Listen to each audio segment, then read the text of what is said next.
Hello friends, welcome back to top facts Telugu channel. మన అందరికీ తెలిసిన విషయం ఏమిటంటే ఈ భూమి మీద ఉన్న మనుషులందరికంటే ఆల్బర్ట్ ఐన్స్టీన్ చాలా జీనియస్ అని. ఆయన ఎంత తెలివైన వాడంటే 1000 మంది సైంటిస్టుల కంటే ఎక్కువ తెలివితేటలు ఉన్న వ్యక్తి. మనిషి ఆలోచించలేని విషయాలు కూడా ఐన్స్టీన్ ఆలోచించి అర్థం చేసుకుని వాటిని ఈ ప్రపంచానికి సులభతరం చేసిన వ్యక్తి. ఆల్బర్ట్ ఐన్స్టీన్ ఒక ఫిజిసిస్ట్. ఆయన థియరీ ఆఫ్ రిలేటివిటీ, E=mc² ఇంకా ఫోటోఎలెక్ట్రిక్ లాస్ వంటివి పబ్లిష్ చేసి ప్రపంచాన్ని ఆశ్చర్యానికి గురి చేశారు. ఈ థియరీస్ వలనే ఆయనకి నోబెల్ ప్రైజ్ వచ్చింది.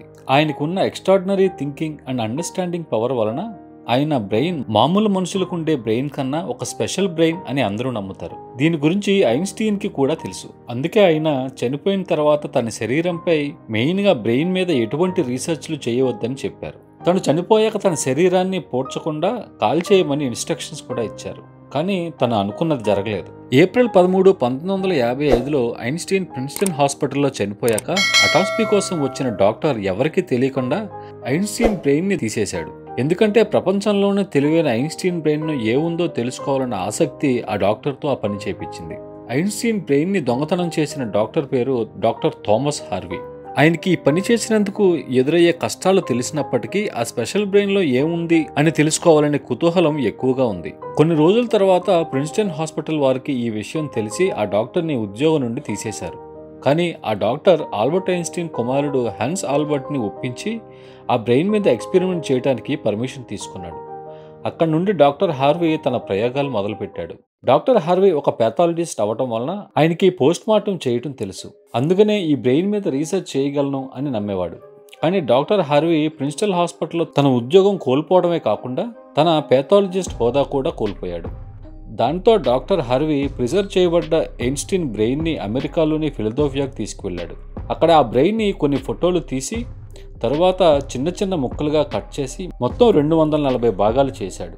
ఆ కట్ చేసిన ప్రతి భాగాన్ని చిన్న జార్లలో ప్రిజర్వ్ చేసి తన బేస్మెంట్లో భద్రపరిచారు. ఈ విషయం మీద డాక్టర్ హార్వీకి ఆయన భార్యకి రోజూ గొడవలు అవుతూ ఉండేవి. ఆ బ్రెయిన్ దాచిన బాటిల్స్ అన్ని చెత్త కుండీలో పడేస్తా అని ఆవిడ డాక్టర్ హార్వీని బెదిరించేది. ఒకరోజు వారిద్దరి మధ్య చాలా పెద్ద గొడవ అవడంతో ఇక వేరే దారి లేక ఇద్దరు డివోర్స్ తీసుకున్నారు. తరువాత డాక్టర్ హార్వీ ఆ బ్రెయిన్ ని తీసుకుని క్యాన్సర్స్లోని విచిటాకి వెళ్ళిపోయాడు. అక్కడ ఒక బయోలాజికల్ ల్యాబ్లో మెడికల్ సూపర్వైజర్గా పనిచేయటం మొదలుపెట్టాడు. అక్కడే తన ఖాళీ సమయంలో ఐన్స్టీన్ బ్రెయిన్ మీద స్టడీ చేస్తూ ఉండేవాడు. దాని తర్వాత ఆ డాక్టర్ చాలా జాబులు మారుతూ ఒక సిటీ నుండి మరొక సిటీకి మారుతూ ఉండేవాడు. అలా కొన్ని సంవత్సరాలు గడిచాయి. కానీ డాక్టర్ హార్వీ ఆ బ్రెయిన్ మీద ఎటువంటి సాలిడ్ రీసెర్చ్ చేయలేకపోయాడు. ఆఖరికి ఒక ప్లాస్టిక్ బాటిల్ తయారు చేసే కంపెనీలో పనిచేయాల్సి వచ్చింది ఆయనకి. అప్పుడు ఆ డాక్టర్ ఒక మంచి నిర్ణయం తీసుకున్నాడు. అది ఏంటంటే తన దగ్గరున్న ఐన్స్టీన్ బ్రెయిన్ భాగాలను ప్రపంచంలో ఉన్న బెస్ట్ న్యూరోపాథాలజిస్టులకు డీటెయిల్డ్ రీసెర్చ్ కోసం పంపించాలి అని అనుకున్నాడు. అనుకోవడం మాత్రమే కాదు, పంపాడు కూడా. 1955లో దొంగిలించిన బ్రెయిన్ 30 సంవత్సరాల తర్వాత అంటే 1985లో మొట్టమొదటిసారిగా ఐన్స్టీన్ బ్రెయిన్ మీద ఒక స్టడీ పబ్లిష్ అయింది. ఆ తర్వాత 28 సంవత్సరాలు ఈ జీనియస్ బ్రెయిన్ గురించి చాలా మంది న్యూరాలజిస్టులు చాలా స్టడీస్ పబ్లిష్ చేశారు. వాటిలో ఐన్స్టీన్ బ్రెయిన్ సాధారణ మనిషి బ్రెయిన్తో పోలిస్తే చాలా డిఫరెంట్గా ఉంది అని రాశారు. అన్నింటికన్నా బ్రెయిన్లో ఉండే కార్పస్ కొలాసమ్ పార్ట్లో ఎక్కువగా తేడాలు గమనించారు. ఇక్కడ మనం తప్పకుండా తెలుసుకోవాల్సింది ఏంటంటే మనిషి మెదడు 2 భాగాలుగా విభజిస్తారు. మనం ఏ పని చేసినా మొదట బ్రెయిన్లో ప్రాసెస్ అయ్యి అక్కడి నుండి మన శరీరానికి సిగ్నల్ పాస్ అవుతుంది. లెఫ్ట్ బ్రెయిన్ మన బాడీలో రైట్ సైడ్ పార్ట్స్ని కంట్రోల్ చేయగా రైట్ బ్రెయిన్ మన బాడీలోని లెఫ్ట్ సైడ్ పార్ట్స్ని కంట్రోల్ చేస్తుంది. అంతేకాదు మన మాటలు, అర్థం చేసుకునే గుణం, మ్యాథమెటికల్ క్యాలిక్యులేషన్స్, రైటింగ్ లాంటి పనులకు మన లెఫ్ట్ బ్రెయిన్ రెస్పాన్సిబుల్. ఇక రైట్ బ్రెయిన్ క్రియేటివిటీ, షేప్స్ని అర్థం చేసుకోవటం, ఆర్ట్ ఇంకా మ్యూజిక్ లాంటి పనులకు రెస్పాన్సిబుల్. మరి ఇందులో కార్పస్ కొలోజం పాత్ర ఏంటి అని మీకు డౌట్ రావచ్చు. మీరు ఒక సిస్టమ్ ముందు కూర్చుని కీబోర్డ్ మీద 2 చేతులతో టైప్ చేస్తుండగా అనుకోకుండా మీ లెఫ్ట్ హ్యాండ్ కొన్ని ఆల్ఫాబెట్స్ని టైప్ చేస్తుండగా మీ రైట్ హ్యాండ్ మరికొన్ని అక్షరాలను టైప్ చేస్తుంది. అప్పుడు మీ లెఫ్ట్ హ్యాండ్తో ఏదైనా మిస్టేక్ టైప్ చేస్తున్నప్పుడు ఆటోమేటిక్గా మీ రైట్ హ్యాండ్ ఆ అక్షరాలను డిలీట్ చేస్తుంది కదా. దాని అర్థం మన రైట్ బ్రెయిన్ మిస్టేక్స్ చేస్తే అది వెంటనే లెఫ్ట్ బ్రెయిన్కి సిగ్నల్ పంపి ఆ తప్పుని సరిచేస్తుంది. మెదడులో ఈ 2 భాగాలను కమ్యూనికేట్ చేయటానికి ఉపయోగపడే భాగాన్ని కార్పస్ కొలోసమ్ అని అంటారు. ఈ కార్పస్ కొలోసమ్ ఐన్స్టీన్ బ్రెయిన్లో మామూలు మనిషి మెదడుతో పోలిస్తే పెద్దదిగా ఉంది. దాని అర్థం ఐన్స్టీన్ లెఫ్ట్ బ్రెయిన్ ఇంకా రైట్ బ్రెయిన్ మధ్య కనెక్షన్ చాలా స్ట్రాంగ్గా ఉంది అని.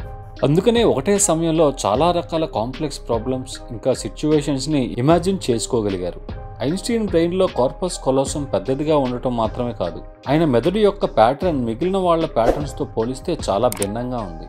అందుకనే ఐన్స్టీన్ బ్రెయిన్లో న్యూరాన్స్ ఫ్లో చాలా బాగుంది అని రీసెర్చర్స్ అంటున్నారు. న్యూరాన్స్ బాగా ఫ్లో అవుతున్నాయి అంటే ఆయన మ్యాథమెటికల్ క్యాలిక్యులేషన్ పవర్ కూడా చాలా స్ట్రాంగ్గా ఉంది అని అర్థం. ఆల్బర్ట్ ఐన్స్టైన్ పేపర్ పెన్ లేకుండానే కాంప్లెక్స్ మ్యాథమెటికల్ ప్రాబ్లమ్స్ తన బ్రెయిన్లోనే సాల్వ్ చేసేవాడు.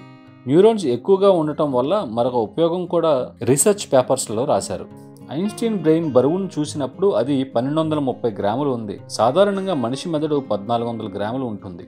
ఐన్స్టీన్ మెదడులో లైనింగ్ సన్నగా ఉండటం వల్ల న్యూరాన్స్ ఎక్కువగా ప్రసారం అవుతాయి.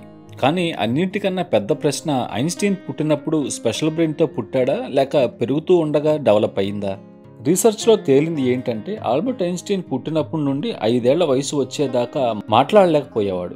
సాధారణంగా పుట్టిన తర్వాత 2 లేక 3 సంవత్సరాల వయసు వచ్చేసరికి మాట్లాడడం మొదలు పెడతారు కదా. ఐన్స్టీన్ 5 సంవత్సరాల వయసులో మాట్లాడటం మొదలు పెట్టినప్పటికీ ఎక్కువగా మాట్లాడేవాడు కాదు. ఎప్పుడూ ఏదో ఒకటి ఆలోచిస్తూ ఉండేవాడు. ఐన్స్టీన్కి గుర్తుపెట్టుకునే శక్తి చాలా తక్కువగా ఉండేది. ఎంతంటే సింపుల్గా ఉండే మల్టిప్లికేషన్ టేబుల్స్ కూడా గుర్తుండేవి కాదు. ఐన్స్టీన్ మ్యాథ్స్ని నెంబర్స్ని బట్టి పట్టకుండా లాజికల్గా ప్రాసెస్ చేసుకోవటంలో మాస్టర్. ఆయన స్కూల్ లైఫ్లో మ్యాథ్స్ ఇంకా సైన్స్ కాకుండా మిగిలిన సబ్జెక్ట్స్ అన్నీ ఫెయిల్ అయ్యేవాడు. ఐన్స్టీన్కి 12 సంవత్సరాల వయసు ఉన్నప్పుడు వాళ్ళ ఫ్యామిలీ టీచర్ తన జియోమెట్రీ బుక్ ఐన్స్టీన్ ఇంట్లో మర్చిపోయింది. ఆ బుక్లో ఉన్న జియోమెట్రీ కాన్సెప్ట్స్ అన్నీ ఒక్క రోజులో క్లియర్ చేసేశాడు ఐన్స్టీన్. అంతేకాదు, తనకి 14 ఏళ్ల వయసు వచ్చేసరికి ఇంటిగ్రల్ ఇంకా డిఫరెన్షియల్ క్యాలిక్యులస్లో మాస్టర్ అయిపోయాడు. ఐన్స్టీన్ మ్యాథ్స్ ఇంకా సైన్స్ సబ్జెక్టులలో చాలా స్ట్రాంగ్ గ్రిప్ ఉండేది.